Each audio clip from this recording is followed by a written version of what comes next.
compatibles con la función pública. Vamos a hablar ahora con Graciela Ocaña, diputada nacional. Ha encabezado muchísimas denuncias de corrupción. Ocaña, muchísimas gracias por este diálogo con nosotros. Buenas tardes para usted. Buenas tardes, ¿cómo están? Bueno, ¿qué sabor le deja esta confirmación por parte de la Corte Suprema? También considerando que usted ha hecho de las denuncias de corrupción una bandera propia. De hecho, basta solo con mirar su cuenta de Twitter para saber que esto ha sido una causa casi personal, más allá de su función como diputada. Bueno, me tocó, digamos, aportar muchos elementos. Nosotros hemos denunciado en su momento también con el diputado Manuel Garrido a Amado Vudú por enriquecimiento ilícito. Aportamos, como le digo, varias cuestiones, documentación a la causa Chicone. Y bueno, y la verdad es que creo que esto fue muy importante porque se terminan las chicanas judiciales y de esta forma Vudú debe cumplir como cualquier ciudadano su condena en la cárcel. Y bueno, esperemos que el juez que debe determinarle su ejecución penal, que ya había determinado, a pesar de la doble condena, la condena confirmada por la Cámara de Casación Penal, la libertad de Vudú o su prisión domiciliaria, haga cumplir la ley y, bueno, Vudú vuelva a la cárcel a cumplir la pena que le corresponde. ¿Cómo? Que Vudú hoy quedó confirmado que, bueno, Sí, ha defraudado al Estado Nacional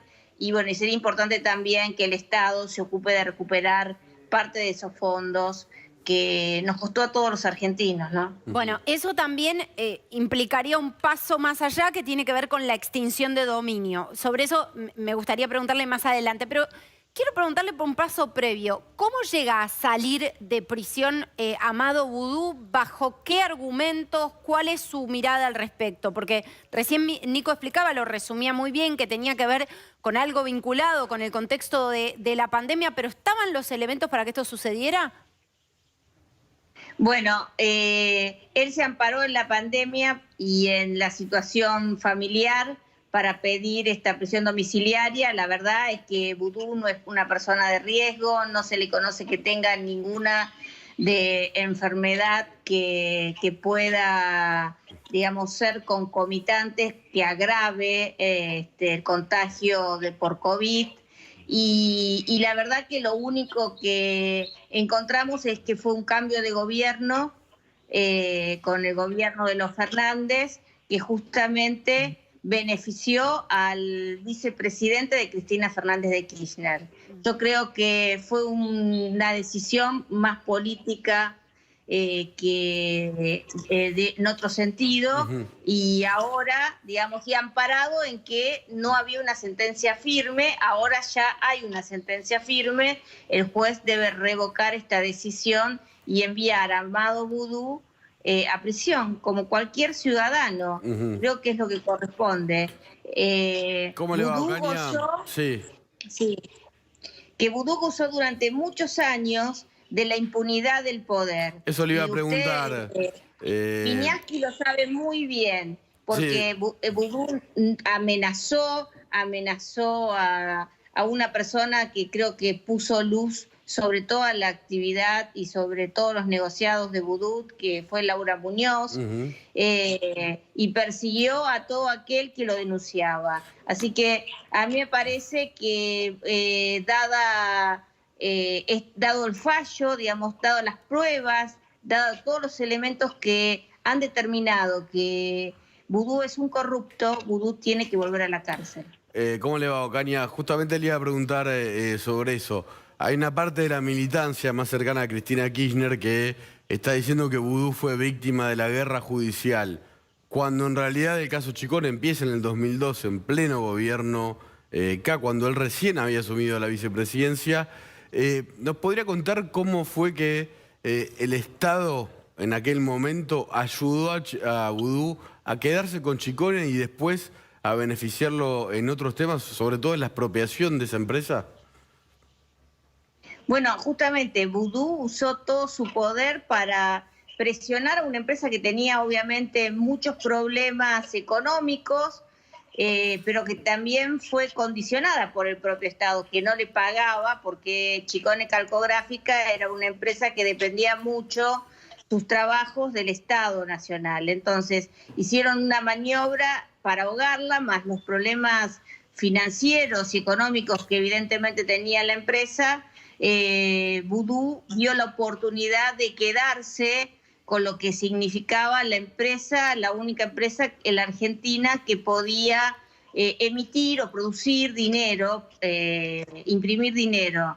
Y bueno, creo que en esa maniobra muy claramente a través de testaferros, el propio Van der Broele, que actuó como hacía, y su socio, Núñez Carmona, utilizando el poder del vicepresidente, desde presionar a la familia Chicone hasta el hecho de condicionar, digamos, porque él manejaba también a través del Ministerio de Economía la Casa de la Moneda y de personas de su confianza, bueno, condicionaron para quedarse con la empresa, ¿no?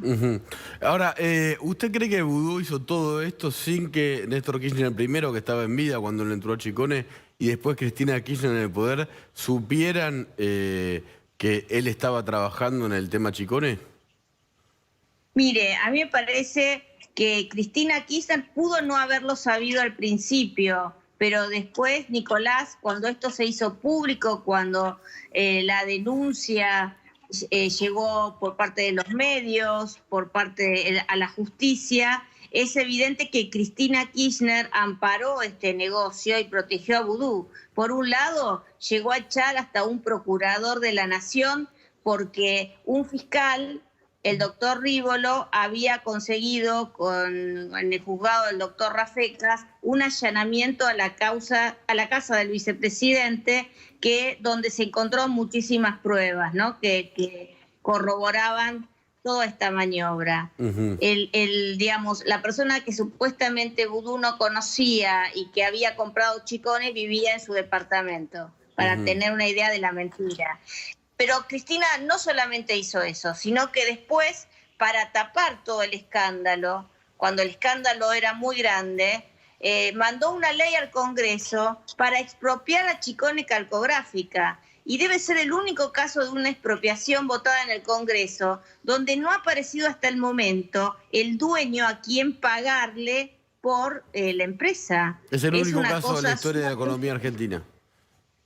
Exactamente. Yo creo que usted sabe que cuando se hace una expropiación siempre está a quien está afectando, bueno, y él seguramente va a querer cobrar. En este caso ya han pasado de esa ley casi 7 años y nadie se ha presentado. Era obvio que quien era el dueño, el vicepresidente de entonces, no podía presentarse a cobrar la empresa. Por eso creo que Cristina pudo, quizás no me consta que lo supiera de antemano en la maniobra de Vudú, pero luego amparó a Amado Vudú a través de distintas acciones.